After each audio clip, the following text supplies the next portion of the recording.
Have you ever wanted to change your cover on your digital planner? Now you can. Hi, my name's Lindsay from Paper Hearts Planner Co. And in this tutorial, I'm going to show you how to change your Paper Hearts Planner cover and how to change it throughout the year so you can change up your planner cover anytime that you want.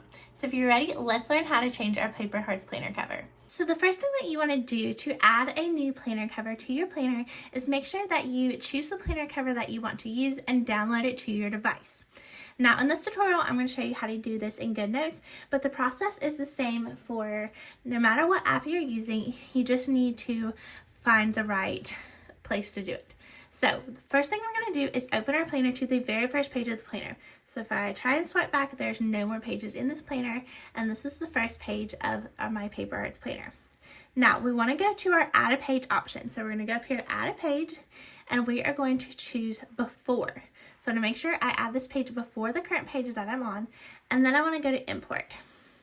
Now we're going to go to our downloads and find where we downloaded that planner cover. So I'm going to click right here on my planner cover and hit open.